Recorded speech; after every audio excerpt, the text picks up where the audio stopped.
everybody, and welcome to our webinar on expanded beam optics for ensuring high-speed fiber interconnect reliability. This is the sixth in the series of webinars that have been sponsored by DuPont Silicon Valley Technology Center and the Consortium for Onboard Optics, or COBO. So over the next hour, we're going to be talking about expanded beam optics, or EBO, and how this technology can help ensure the reliability of fiber connections to a switch at very high line rates, or once co-packaged optics comes on the scene. The quality of the interconnect is going to be key, and that's what expanded beam optics aims to accomplish. So we're really happy to have two leading companies in this space represented here today, 3M and Rosenberger. Our first guest is Duane Preiss of 3M, and our second is Wolfgang Rieger of Rosenberger. During the webcast, everybody's going to be just in a listen-only mode, but your questions definitely are welcome. Please use the Q&A function and not the chat function, and we'll get to the questions at the end. We hope to have at least 15 minutes for Q&A. We may extend it a little bit longer if need be, but we will answer all the questions as we can. The slides from this webcast will be available, as well as the archive of the webcast will be available online within a couple of days. And so with that, it's a great topic. Let's kick it off. Duane? Hello, everyone, and thanks for joining today's webinar. I hope everyone is safe and well from wherever you're calling in from. Thank you for taking the opportunity to learn more about expanded beam optics and how they can help to increase the reliability of optical links in current and future data centers. My name is Duane Preiss, and I'm the Portfolio Marketing Director for 3M's Optical Interconnect products. And I'll be joined today by Rosenberger's Business Development Manager, Wolfgang Rieger. For the next 20 to 30 minutes, Wolfgang and I will provide a brief overview of some of the drivers for data center growth and the implications those trends have on data center optical connectivity. We'll also touch on current multi-fiber connector approaches that are either in service or in development, and finally end with an overview of 3M's approach to expanded beam optical connectivity within a data center. This next slide should be no surprise to anyone. There's an obvious continuous consumption of streaming data on social media sharing that is increasing data center workloads. But there's also the rapid continuation and the growth of the Internet of Things. Looking at recent investor releases and available market reports, in the next 5 years, 5G is expected to facilitate the production of up to 157 million zettabytes of information. That includes connectivity of 470 million connected cars, 648 million smart wearable devices, and almost 14 million active smart home devices. More importantly, it also includes the almost 6 billion industrial Internet of Things connections in North America alone. So huge demands that are now coming into play with today's data centers. Additionally, more and more workloads are continuing to shift from enterprise data centers to the cloud.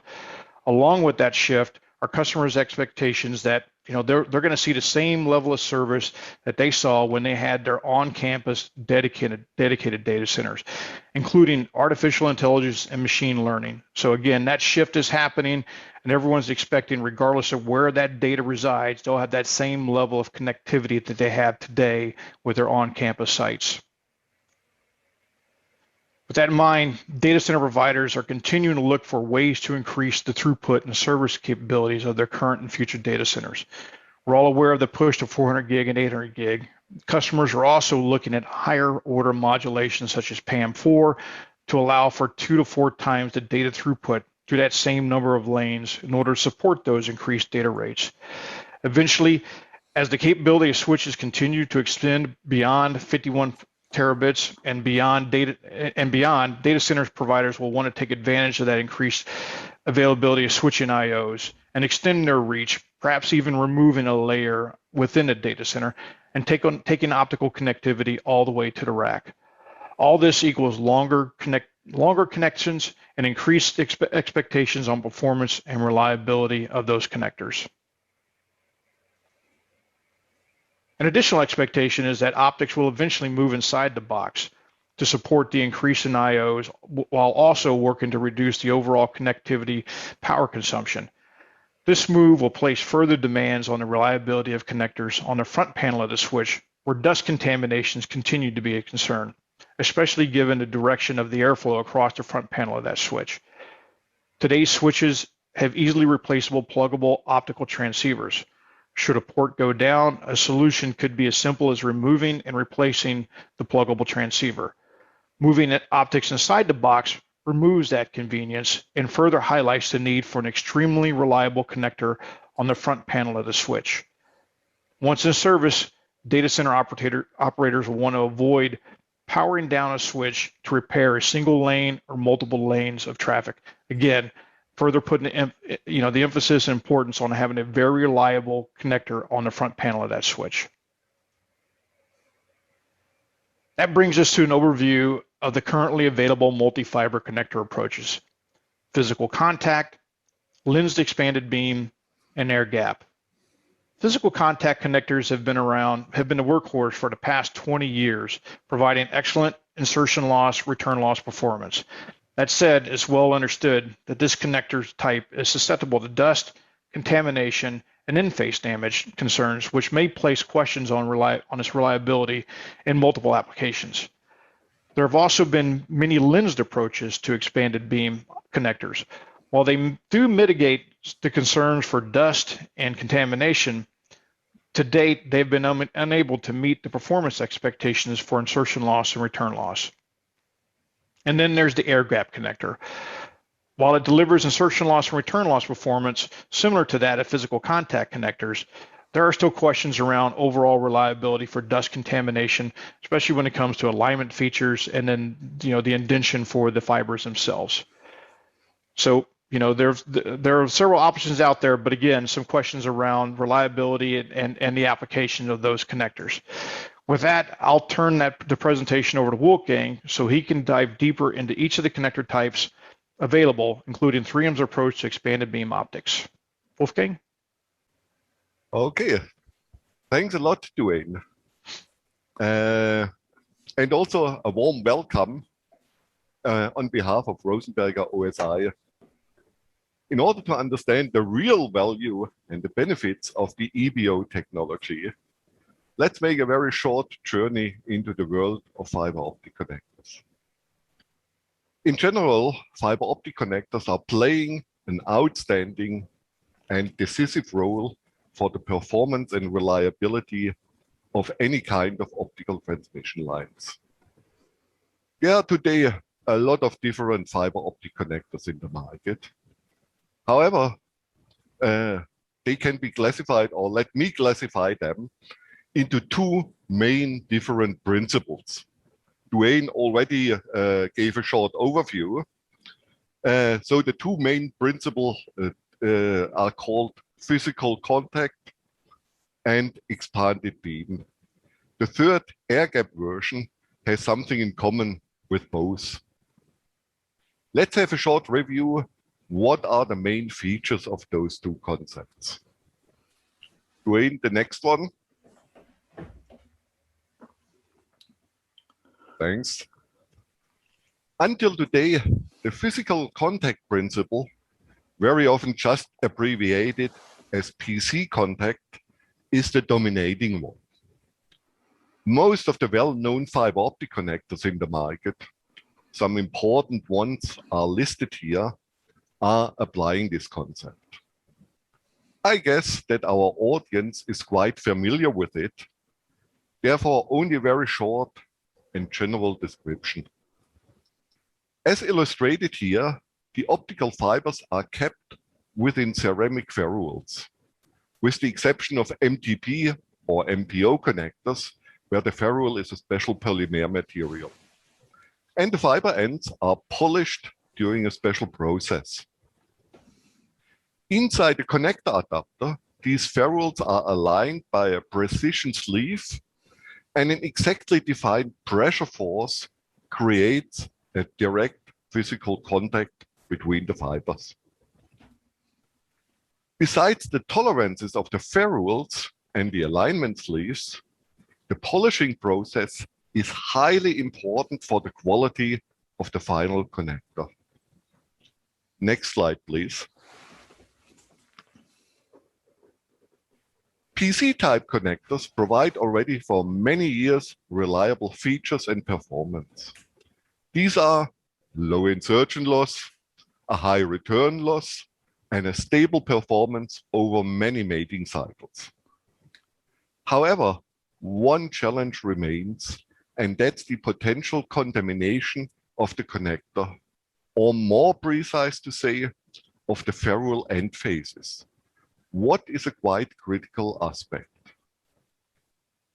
Possible impacts are an increased insertion loss, especially in case of single-mode fibers, and a reduced return loss, what in worst case can result into a total link failure. Moreover, there is a risk of permanent damage of the polished ferrule ends if they are mated when dirty. And then the complete connector need to be replaced. Maybe here also one remark. This challenge, of course, also exists at the active equipment side, what means, as it was already mentioned, the corresponding optical ports in transceivers. And that's for sure also a concern which have to be considered in future co-packaged optic solutions. Next one, please. For all those reasons, there are comprehensive guidelines for the correct handling of fiber optic connectors. The recommended procedure is illustrated here a bit. Basically, PC-type connectors shall only be mated when they are really clean. All connector end faces must be therefore always inspected using special microscopes before they are plugged in. When dirty, they need to be carefully cleaned and afterwards again inspected. Only when it is sure that the end faces are free of dust and dirt particles, they are allowed to be mated. This procedure is, of course, quite time-consuming, and therefore arises the question, are the people really always following those guidelines? The experience shows that doubts are at least partially justified. Next slide, please. For this reason, another concept for fiber optic connectors was developed, also already quite some time ago, so that's not really something new. It is using the principle of expanding the light beam, and therefore they are called expanded beam connectors. The illustration shows how it works. In front of the ferrules, or directly in front of the fibers, are placed collimation lenses. Those lenses are expanding the beam on one side and align it parallel. On the opposite side, the effect is reversed and the light is focused back into the fiber core. The advantages are quite easy to understand. Owing to the expanded beam, the impact of dust and dirt particles are significantly reduced. Moreover, there is no direct contact between the fiber ends, what reduces also the risk of permanent damages from contaminations. On the other hand, as with almost everything in life, there are also some disadvantages and trade-offs. It is a relatively expensive technology, and the insertion loss is comparatively high, about 1.5 dB. The main applications are limited to multi-mode fibers. Because of all these reasons, this concept did not find widespread adoption in the market. However, owing to an extremely interesting advanced development of this principle, this may be changed now fundamentally. What finally brings us to our today's main topic. The next one, please. This absolute new and innovative expanded beam principle is shown here again in a schematic way. It was developed and patented by the company 3M and has therefore the name 3M EBO. EBO stands for Expanded Beam Optical Interconnect. With regard to this new technology, Rosenberger OSI entered already in an early stage into a close cooperation with Rieger. The expanded beam principle is implemented here in a completely new way and with a precision not known until now. The illustration shows how it works in mated condition. By means of a new developed EBO ferrule, the light beam is at first expanded. Afterwards, on a curved surface, it is diverted by 90 degrees and aligned parallel by total internal reflection. The effect is comparable to the one of a collimation mirror. In the opposite connector, that's the bottom part of the illustration, the principle is reversed and the light is coupled back into the fiber core. Next slide, please. This concept is implemented with the here shown EBO ferrule. It is a precision injection molded part. In the rear area, it has grooves for the fiber positioning, instead of holes as we know it from classical PC-type connectors. The cleaved fibers are here bonded via an automated process. No polishing of the fiber ends are required, what is a very unique feature. As it was already mentioned before by Duane, the EBO ferrule is today available for 12 single-mode or multi-mode fibers. A version for 16 fibers is in development. Among many others, the EBO ferrule thus offers two main advantages. First, it realizes an absolutely new optical principle with highest precision. And second, it allows the possibility to automate the termination process to an extent what was until today, in case of fiber optic connectors, not really possible. Next one, please. The photo on the top shows now a terminated EBO ferrule. In an exactly defined distance to the ferrule is positioned the so-called collet, which later creates a fiber suspension. This assembly is then going to be inserted into a so-called cassette, what is an important building block of the final connector. That's the black part in the lower image. As already indicated, the fibers are kept here with a suspension what finally supports the mating procedure. And this mating process is showing here right hand in 3 steps. As it can be seen, the EBO ferrules are sliding above each other and create finally the optical contact. It is also worth to mention that no external alignment sleeves or pins are required. The alignment guidance is implemented into the ferrule. Maybe one more comment to the before mentioned cassette.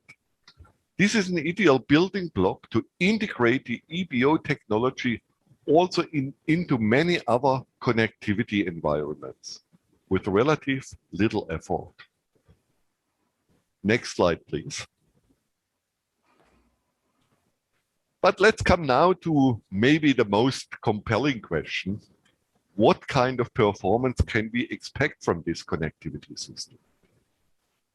The table shows the specification for the maximum insertion loss and the minimum return loss, both for single-mode and multi-mode fibers. The maximum insertion loss is 0.7 dB for single-mode and 0.3 dB for multi-mode. The typical values highlighted by the charts on the right, are about 0.3 to 0.4 dB for single mode and 0.2 dB for multimode. And also the return loss is in a range how it is required for today's and future high-speed applications. But what is maybe even more valuable, EBO is a very stable and repeatable connectivity. As you can see in the chart in the lower left corner, the insertion loss variation with over 1,000 remating cycles of a connector with no cleaning between remates is within very tight limits. It is valid to say that this performance is impressive and until now considered as not to be possible for an expanded beam principle. It is quite close to the one of classical PC type connectors. Next one, please. This slide outlines a quite extreme dust experience we conducted internally to test this concept. The black line from the chart shows the initial insertion loss performance with a clean optical surface. Then placing the connectors in a dust chamber and contaminating the surface with so-called Arizona road dust and retesting the optical performance. The result of this testing are demonstrated by the red line in the chart. As it is visible, the insertion loss was increased seriously up to 2 dB. After cleaning the connector ends with only 3 quick blasts of compressed air, the connector was then remated, and as you can see by the results in green, the insertion loss performance was returned to its original level. And that's really outstanding. This is obviously a very extreme example of a contaminated environment, but it helps to show the overall resilience and reliability of the 3M expanded beam optical interconnect. By the way, comparable tests were done with MPO connectors, and it needed intensive cleaning efforts, even several times repeated, to bring them back to original performance. Okay, please, next slide. Let's now make a brief summary. The EBO connectivity is good for single mode and multi-mode applications. It is seriously less sensitive to dust and dirt particles, what makes the installation and handling much easier. It provides high reliability and good performance at the same time. And all in all together, it supports operational reliability and safety, even in less than ideal environments. Moreover, the turn in the light path, as shown before, you remember it is bended by 90 degrees, assures a kind of immanent laser eye safety. And finally, it features low mating forces, what is important for high fiber count connectivity, and allows flexible and scalable connector options, what means it can be integrated in various connectivity designs. And with that summary, I hand over again to Duane. Duane, it's your turn. As previously discussed, the 3M EBO ferrule technology has been developed for both single mode and multi-mode applications. So what it does is, by doing so, we provide a common interconnect solution for optical connectivity throughout the data center, whether it's in the top of the data center connecting multiple switches in a single mode fashion, or shorter runs in your less than 50 meter type applications for multi-mode, one common interface for throughout that data center application. 3M is also concentrated on developing connector designs to meet multiple applications within the data center.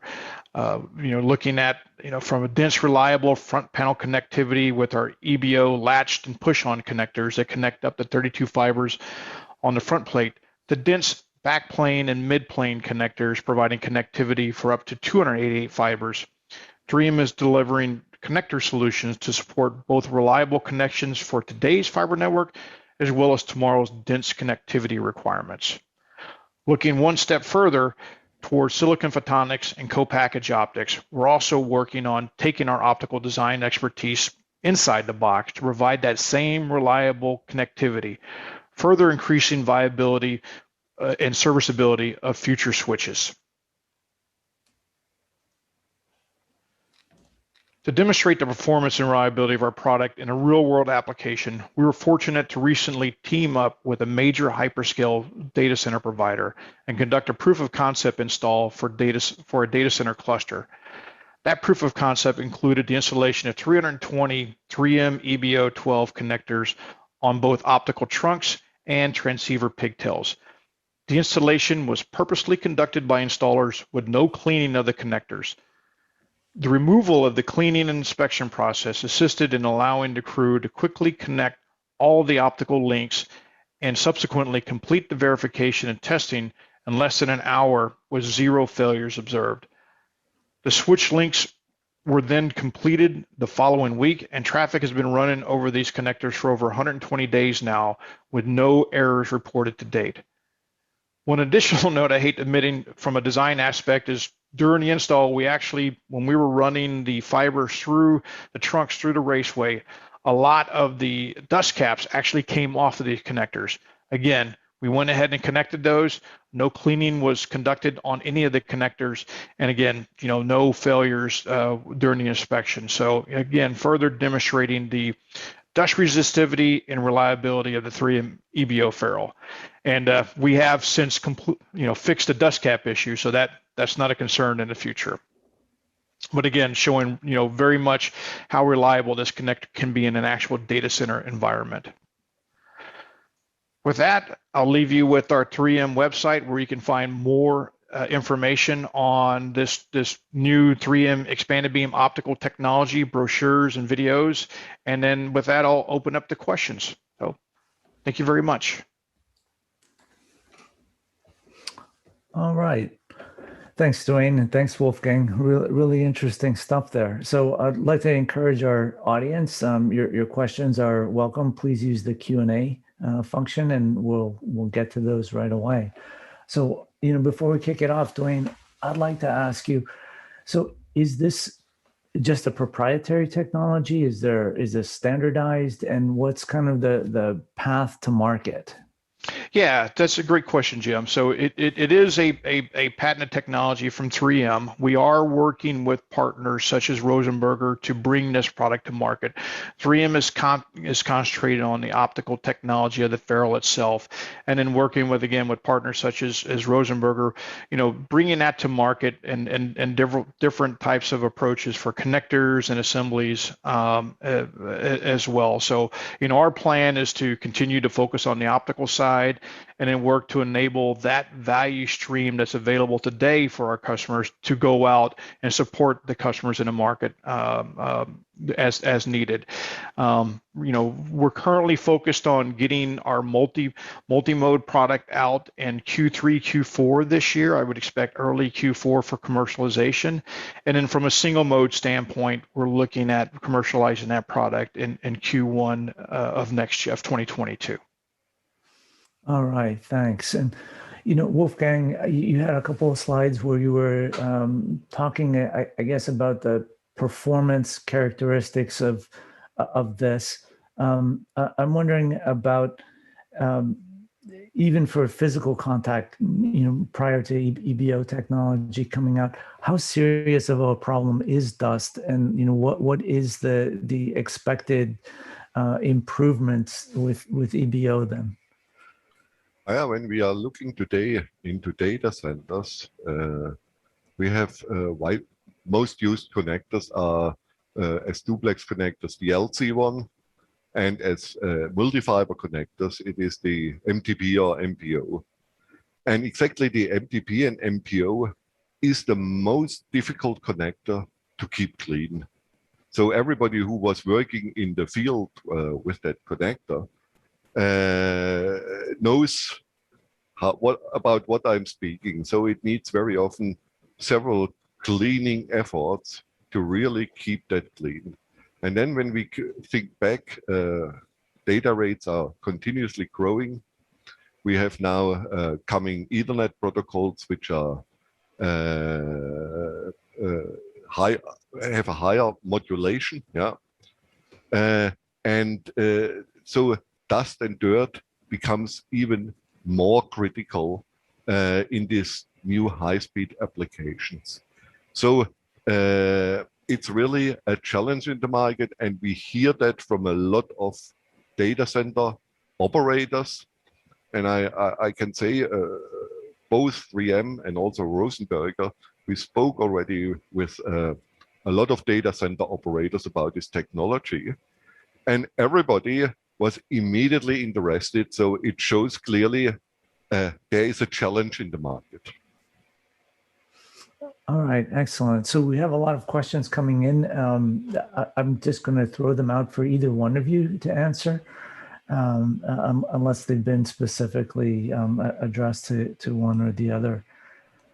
So what is the interface loss included in the 0.7 dB loss for single mode fiber?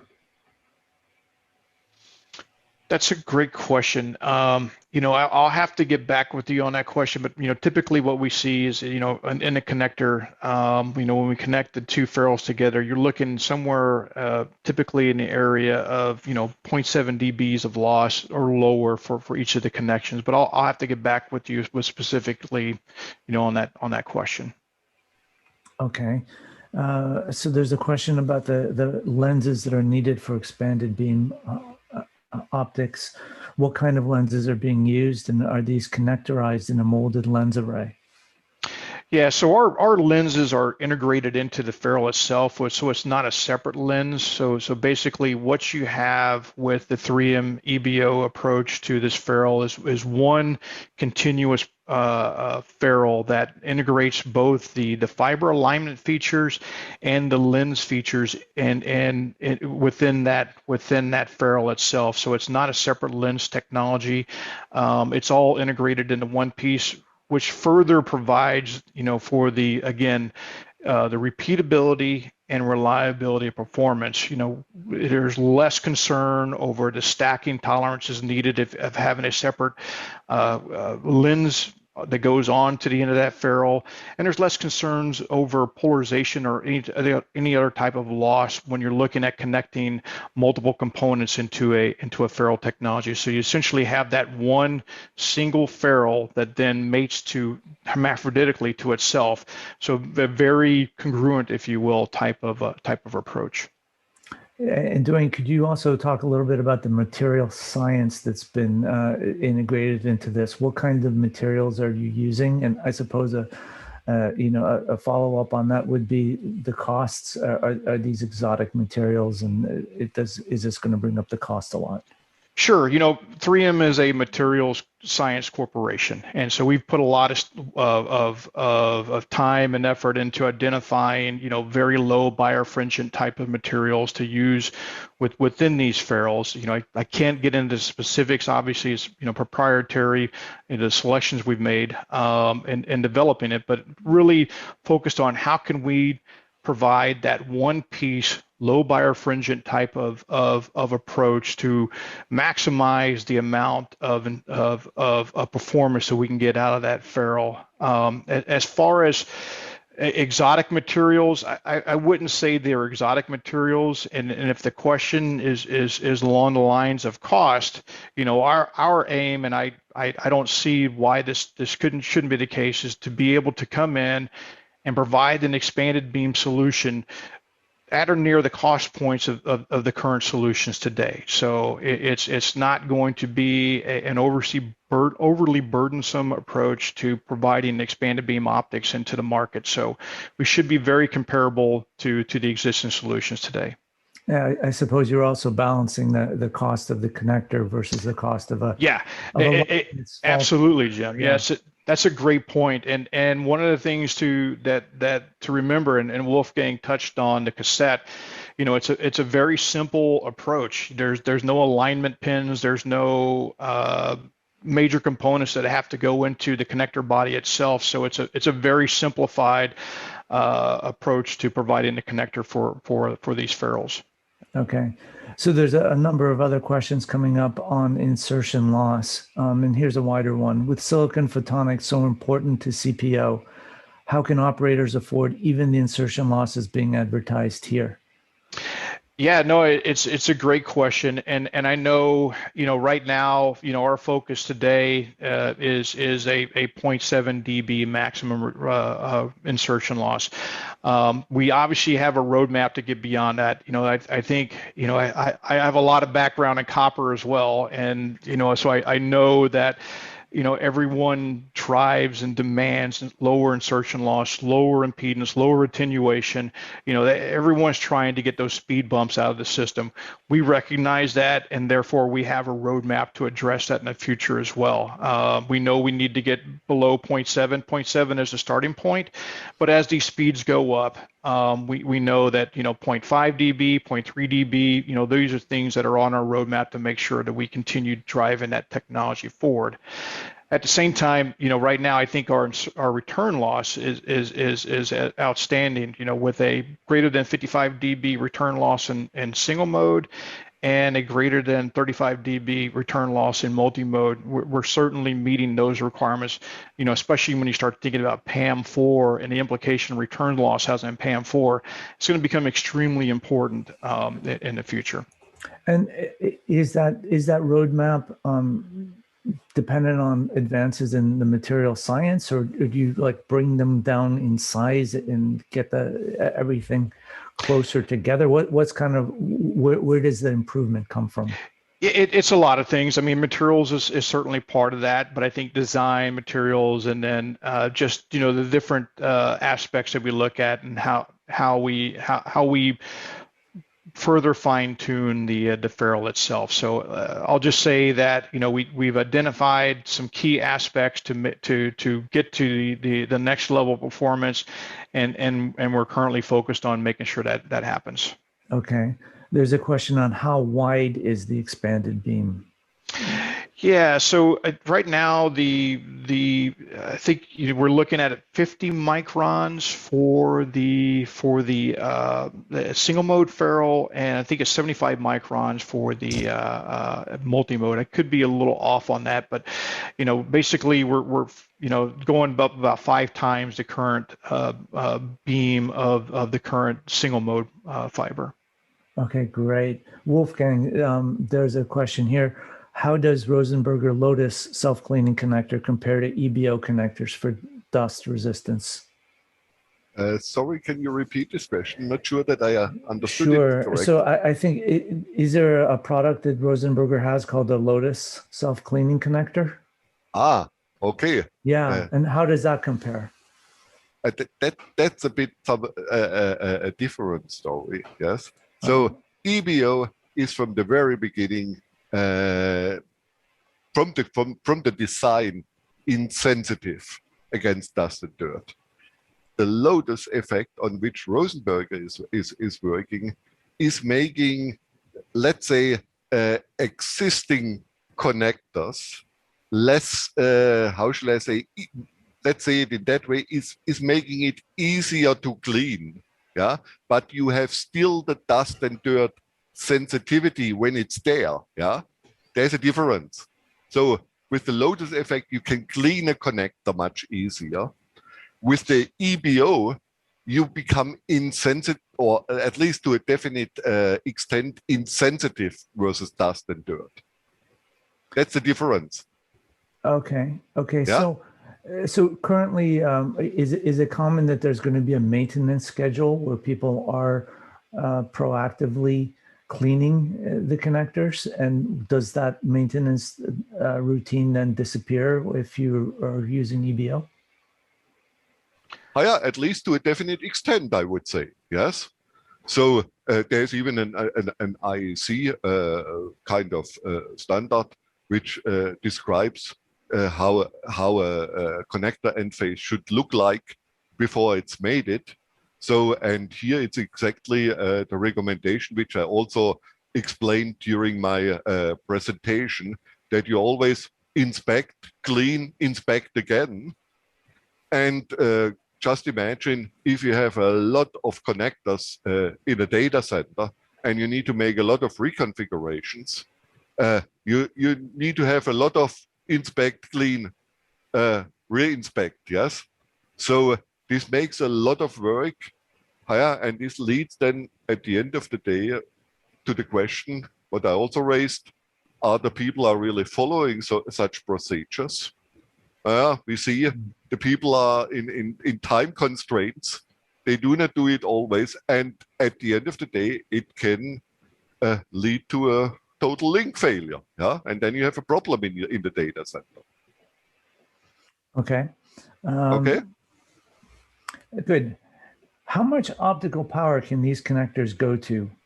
And can they be used for remote laser sources as discussed, for example, in the work underway at OIF and COBO? Yeah, that's a good question, Jim, and I'll have to get back with you on the remote laser source. I don't know the answer to that question, and as far as power, I'll have to get back with you on that as well.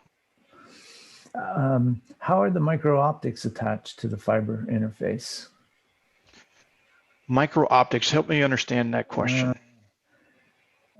Not sure I have a lot more insight into it, but perhaps this is just going into more of the silicon photonics, the more integration in the future.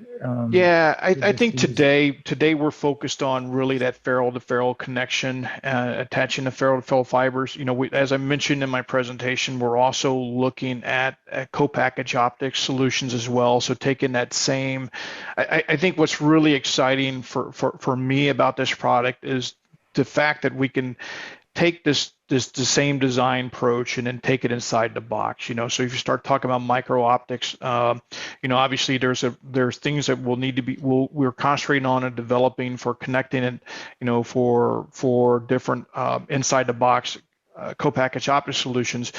But it's that same one-piece design that allows for, you know, a light turn approach that makes it easy to integrate. I think the way we do it today with a V-groove fiber approach, ensuring, you know, good alignment of fibers going into the ferrule, is something that we'll look to repeat when we look at connecting different types of you know, electronic components inside the switch and servers themselves. Which would include transceivers? Yes, exactly. Yeah, okay. So here's a question on the cost again. If you could compare the EBO connector with an MPO. Mm-hmm. Yeah, I would say very similar in cost. You know, again, I think I mentioned previously, you know, the from a ferrule standpoint, you know, I believe that we can be, you know, on par with an MPO MTP type of connector, and what helps with that from a total solution standpoint is the simplicity of the connector itself. You know, you eliminate the alignment features, and then from a production standpoint, you eliminate the need for terminating each individual fiber. We have a multi-fiber termination approach that eliminates a lot of that cost in production, and then also there's no need for polishing of the fibers and the production as well. So again, when you add all that together, it creates a very compelling value proposition that brings us into the market with a similar cost point as the incumbents out there today.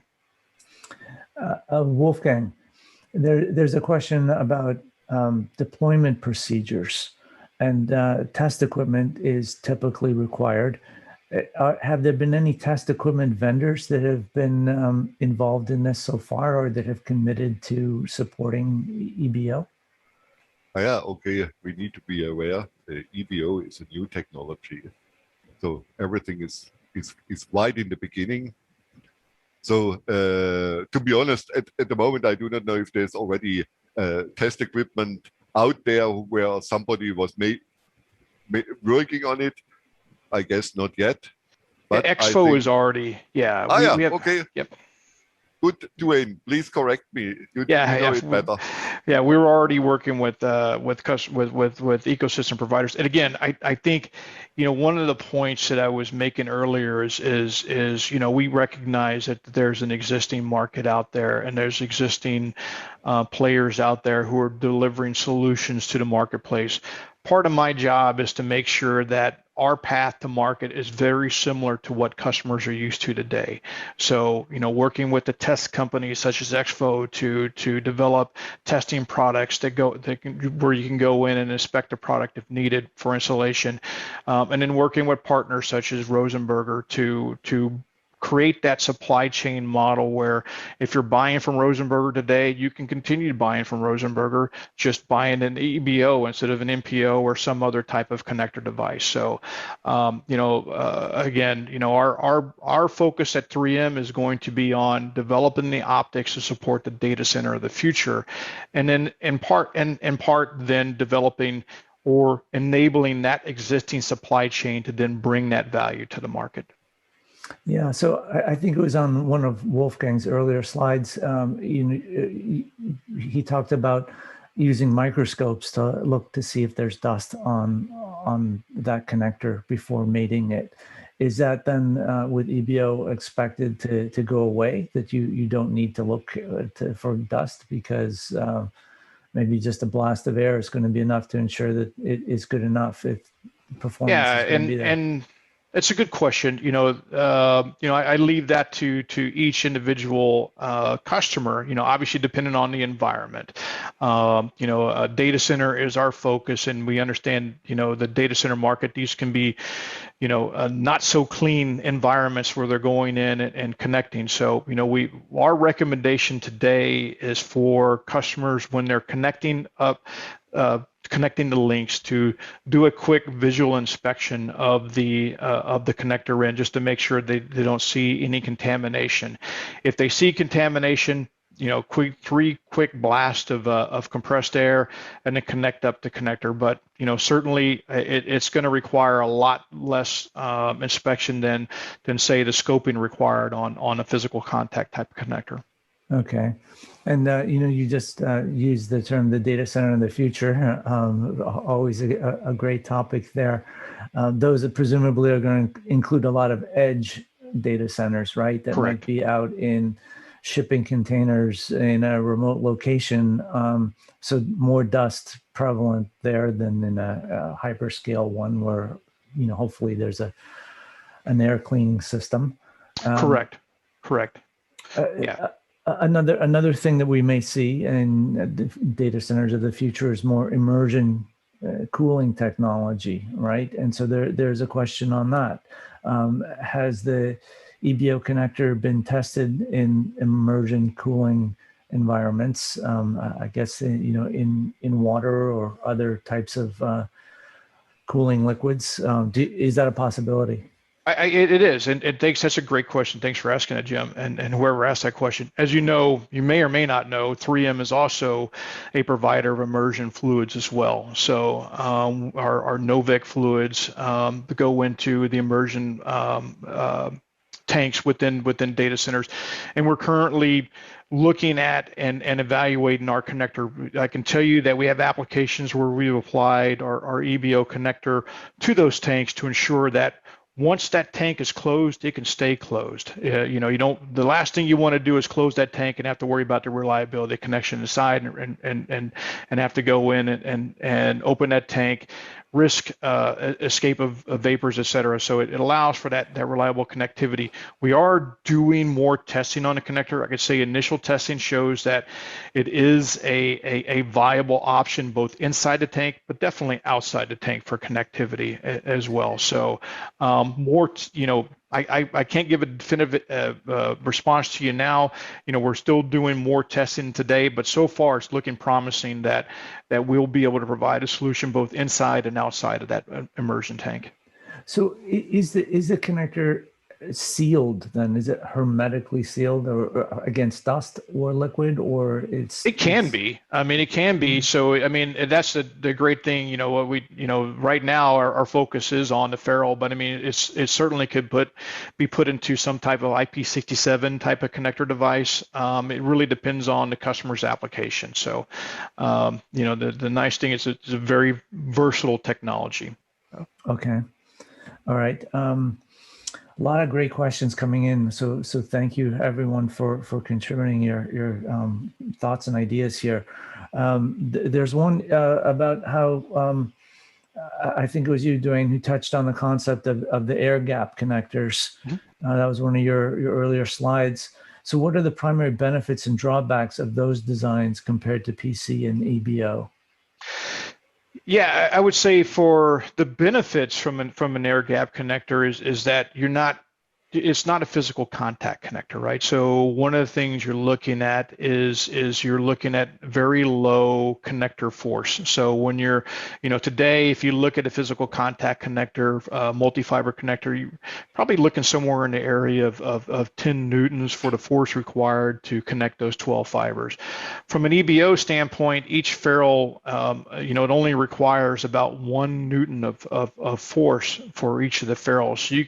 So the benefits of that is you can have a very low low connector force type of connector, and that allows you to then stack those connectors. I think one of the slides I talked about showed the backplane connector where we can go in and stack up to 16 ferrules across. 288 is another concept we put together, and have a very easy connector force, where if you tried to do that with some of the other connectors, it would take a considerable amount of force to press those physical contact connectors. So I think from an air gap standpoint, it certainly provides that ability to go in and gain connect, but then also alleviates that concern over misalignments of the fibers when you're placing the ferrules together.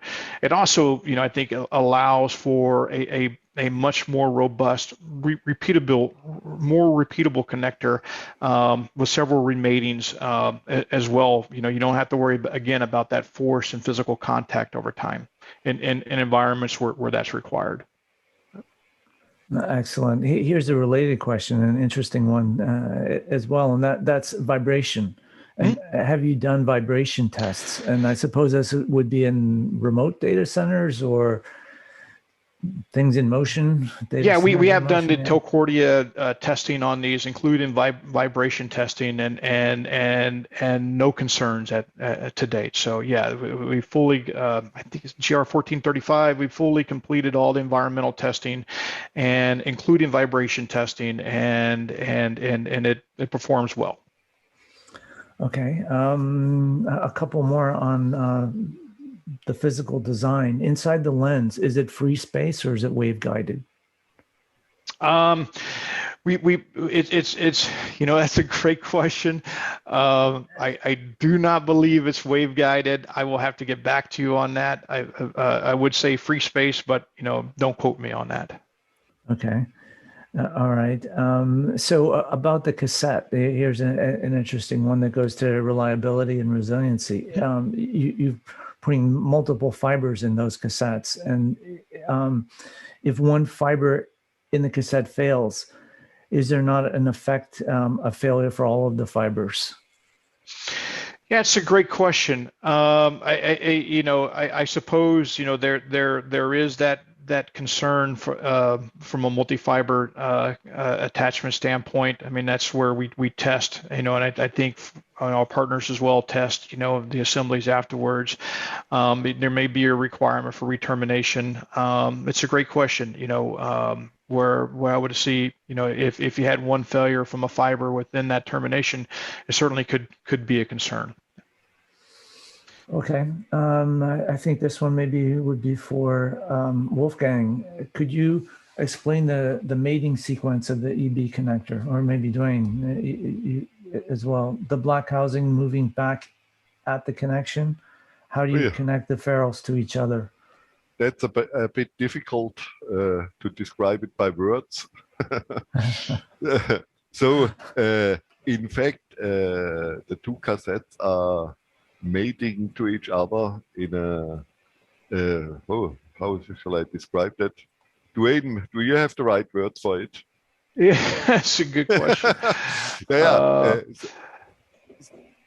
Maybe I can show a picture. Okay. There you go. Good.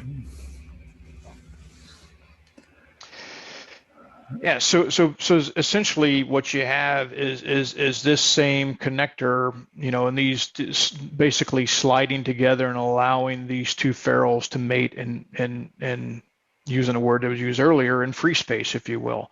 So what we've done is a unique fiber supported approach. So this ferrule is floating out here, and these two cassettes slide together and use the integrated alignment features of the ferrules to ensure good repeatable alignment. I don't know if that answers the question or not. Hopefully, if people need to follow up, I think sure. That is an option. So we have a couple of minutes left here, so I'm going to go through, jump ahead through a couple of these questions. Let's see. What is the range of the CTE of this plastic material, especially relevant if it is to be used to mate with photonic ICs in the future?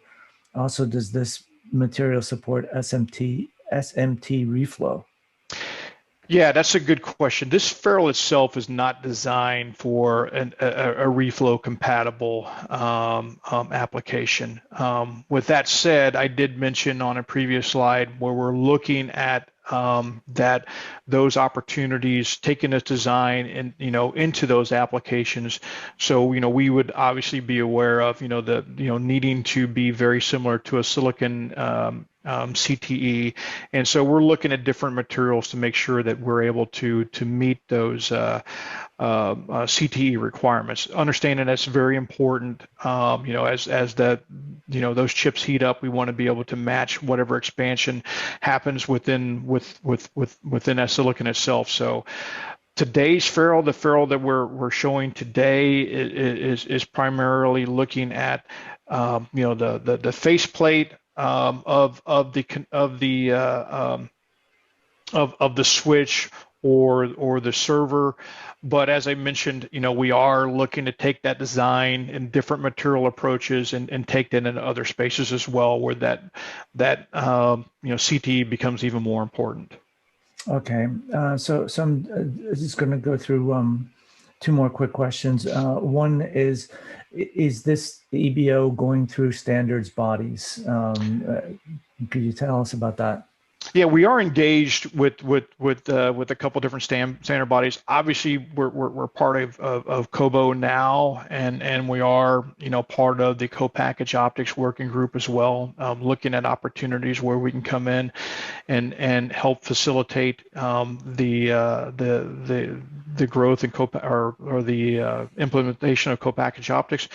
We've also recently engaged with the OSFP MSA as well. So having our MPO design included in the latest OSFP 4.0 spec also. So we are engaging with multiple MSAs. Again, our goal is to be able to go out and provide a technology that can be standardized throughout the market, and again, allowing customers to go to multiple sources for that connector technology. Okay, and the final question for both of you, if you could, and that's going back and thinking about the problem with dust again, is it primarily single mode fiber or multi-mode fiber that you're concerned about? I know both have been mentioned here, but where's the critical issue that really needs to be solved first?